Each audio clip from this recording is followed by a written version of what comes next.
गुरु अपने शिष्य को आगे बढ़ते हुए देखकर बहुत प्रसन्न होता है। जैसे उनकी आरंभिक प्रतिज्ञाएं भी ऐसी हैं, माँ विद्विश्वावहि, न कुछ हम में द्वेष न रहे, सेना भवतु सैनौ भुनक्तु, द्वेष न रहे। और ये दशरथ ऐसे ही अज के कृपा का प्रसाद हैं। और लो अब दशरथ के तो बच्चा ही नहीं हो रहा है, तो क्या करें। एक बार भूपत मनमाई भय ग्लान मोरे सुत नाई। और लो दशरथ गए वशिष्ठ के पास, यही सोच करके मेरे पूर्वज गुरुओं के पास गए, मुझे भी गुरु के पास जाना चाहिए। गुरुदेव ने श्रृंगी के माध्यम से यज्ञ कराया, श्रृंगी ऋषि ने 1 वर्ष का व्रत कराया, 1 वर्ष का। राजा दशरथ और कौशल्य आदि 1 साल तक श्रृंगी के आश्रम में रहे। और उसके बाद 1 वर्ष के बाद उन्होंने दीक्षा दी और कहा कि ये अनुष्ठान करना है। पुत्रेष्टि यज्ञ कराए 1 वर्ष के बाद। 1 वर्ष लगातार वो अनुष्ठान में रहे दशरथ।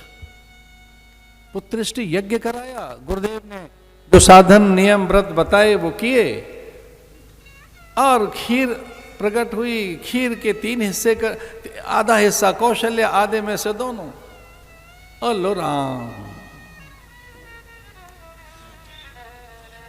आत्मदेव को भी यही विचार सूझा कि सब तो है, पर पुत्र तो गुरु की कृपा से, या संतान तो गुरु की कृपा से मिलेगी, चले वहां। प्रणाम करके बैठ गया। गुरुदेव ने कहा था तेरे भाग्य में संतान का सुख नहीं है, संतान का दुख लिखा है। तेरे भाग्य में संतान से उपेक्षा लिखी है, संतान के कारण तू बहुत कष्ट में रहेगा, तेरा मन बहुत व्याकुल रहेगा, इतना कष्ट भोगेगा, ये लिखा है तेरे तो भाग्य में। आत्मदेव बड़ा प्रसन्न है कि चलो कम से कम संतान तो होगी, भले ही दुख दे। मेरे भाग्य में संतान से दुख मिला है, तो बच्चे से क्या दुख मिलेगा, कितना दुख देगा। साधु ने मना किया कि संतान की कामना छोड़ दे, कुछ और ले ले। बोले नहीं महाराज, तस्याग्रह समालोक्यम फल मेकम से दत्तवान। भागवत में आता है फल मेकम से दत्तवान। झोली में से एक फल निकाल कर दे दिया आत्मदेव के हाथों में, ये कहकर चल तुझे पुत्र होगा। चतुर्थ ब्राह्मण। आत्मदेव ने कहा हमारा पुत्र तो कैसा होगा। उन्होंने कहा पुत्र प्रज्ञावान, शीलवान, ऊर्जावान होगा, योगी होगा, त्रिकालदर्शी होगा। पुत्र तेरा भगवत भक्त होगा, विलक्षण दार्शनिक होगा, सामान्य पुत्र नहीं होगा, योगी होगा। वो ऊर्ध्वरेता ब्रह्मनिष्ठ पुत्र होगा, श्रोत्रिय पुरुष होगा। पुत्र तेरा सामान्य नहीं होगा।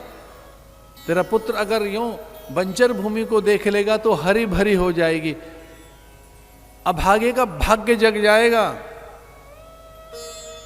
वो तो यहां तक कहने लगे सूखा पेड़ हरा हो सकता है। अगर तेरा पुत्र सूखे पेड़ को भी देख लेगा तो जा ये फल अपनी पत्नी को दे देना।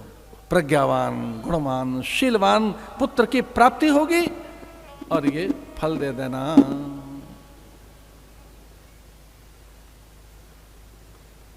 धुंधुली ने, जो उनकी पत्नी थी, फल त्याग दिया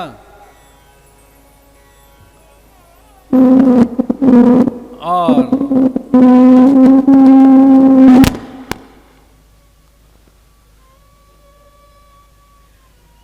ऐसे ही धुंधुकारी जीवन में आ गया। एक छल कपट की संतान, छल का परिणाम, भेद का परिणाम, मिथ्या झूठ कपट का परिणाम। घर में लुकाव छुपाव दुराव न हो, परिवार में मैत्री प्रीति समन्वय हो, एक मत हो। परिवार में पति पत्नी हाँ 2 तन होते हैं पर मन एक ही होता है। जब पति और पत्नी के 2 मन बन जाते हैं तब परिणाम अच्छे नहीं आते। पति और पत्नी के जैसे 2 तन तो हैं पर मन एक हो, एक ही संकल्प हो, एक ही उद्देश्य हो। धुंधली ने, धुंधुकारी आ गया जीवन में और वो गौकर्ण पुत्र संतों के सानिध्य में चला गया। विद्या अध्ययन की उसने, वेद अध्ययन किया। और ये धुंधुकारी ने अपयश कर दिया। ये दूध कीड़ा और व्यसनों में, कुमार्ग में, कहते हैं ये ऐसे नर्तकियों के यहाँ वो पंच वैश्याएं माने विषयी हैं, शब्द स्पर्श रूप रस गंध में उलझ कर, कहते हैं वैश्याओं ने, नर्तकियों ने धुंधुकारी का द्रव्य भी छीन लिया और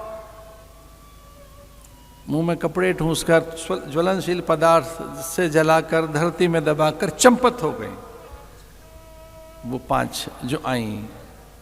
ये ऐसे ही सारी इंद्रियां, वह में उपभोक्ता, ये हमें ऐसे ही लूट कर ले जाएंगी इंद्रियां।